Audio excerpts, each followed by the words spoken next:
আমার প্রিয় ও স্নেহের 2024 সালের নতুন বছরের ষষ্ঠ শ্রেণীর ছাত্রছাত্রী বন্ধুরা, আশা করি তোমার সবাই ভালো আছো। আজ আমরা যে বিষয়টি নিয়ে আলোচনা করব, ষষ্ঠ শ্রেণীর থার্ড সেমিস্টার অর্থাৎ ফাইনাল পরীক্ষার গণিতের কোশ্চেন পেপার নিয়ে। দেখো সরাসরি স্ক্রিনে দেওয়া ষষ্ঠ শ্রেণীর থার্ড সেমিস্টার অর্থাৎ ফাইনাল পরীক্ষার গণিতের কোশ্চেনটা দেখতে পাচ্ছ। ফুল মার্কস তোমাদের রয়েছে 70 আর সময় তোমাদের রয়েছে 2 ঘন্টা 30 মিনিট। একে দেখে রয়েছে কোনো 9টি প্রশ্ন দেওয়া, প্রশ্নের মান রয়েছে 1 করে 1 × 9 = 9। এখানে মোট তোমাদের 10টি প্রশ্ন দেওয়া রয়েছে, 9টি প্রশ্নের উত্তর করতে প্রশ্নের মান রয়েছে 1 করে 1 × 9 = 9। 2 দেখে রয়েছে যে কোনো 10টি প্রশ্নের উত্তর দেওয়া, প্রশ্নের মান রয়েছে 2 করে 2 × 10 = 20।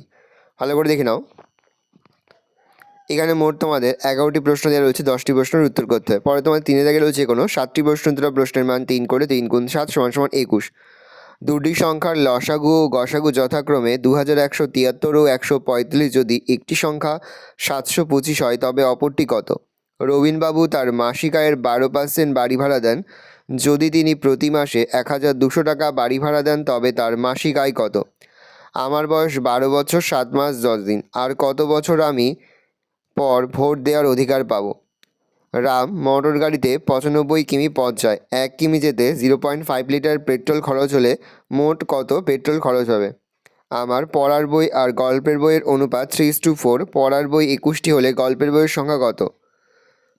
9585 থেকে কোন ক্ষুদ্রতম সংখ্যা বিয়োগ করলে বিয়োগফল একটি পূর্ণবর্গ সংখ্যা হবে? তিস্তা নদীর পাড়ের একটি অংশ বাধাই করতে 40 জন লোকের 35 দিন লাগে। 28 দিনের মধ্যে কাজ শেষ করতে হলে কতজন লোক লাগবে? একটি গ্রামের লোক সংখ্যা 2,25,70,500। এদের মধ্যে মহিলা এত, পুরুষ এতজন হলে শিশু সংখ্যা কত? 4 দেখে রয়েছে কোনো 4টি প্রশ্ন দেওয়া, প্রশ্নের মান রয়েছে 5 করে 5 × 4 = 20। এই বছর পাড়ার পিকনিকে প্রত্যেকের কাছ থেকে যতজন সদস্য তার 4 গুণ চাঁদা নেওয়া হয়েছে। মোট 4096 টাকা চাঁদা উঠলে কতজন সদস্য পিকনিক করবে? তোমাদের 20 জন বন্ধুর মধ্যে কে কী ফল খেতে ভালোবাসে তা স্তম্ভচিত্রের মাধ্যমে দেখাও। আপেল 4 জন, পেয়ারা 6 জন, কলা 2 জন, শসা 3 জন, আঙুর 5 জন। XYZ একটি সরলরেখা আঁকো যার দৈর্ঘ্য 5 সেমি। ওই রেখার ওপর ও একটি বিন্দু নাও এবং স্কেল ও পেন্সিল কম্পাসের সাহায্যে ও বিন্দুতে XY রেখার ওপর OM লম্ব আঁকো। চাঁদার সাহায্যে নিচের কোণগুলি আঁকো, 120 ডিগ্রি আর 90 ডিগ্রি। স্কেল ও পেন্সিলের সাহায্যে AB একটি 6 সেমি দৈর্ঘ্যের সরলরেখাংশ আঁকো এবং একে সমান 4 ভাগে ভাগ করো। ভালো করে দেখে নাও, এই রয়েছে টোটাল তোমাদের থার্ড সেমিস্টার অর্থাৎ ফাইনাল পরীক্ষা ষষ্ঠ শ্রেণীর গণিতের কোশ্চেন পেপার।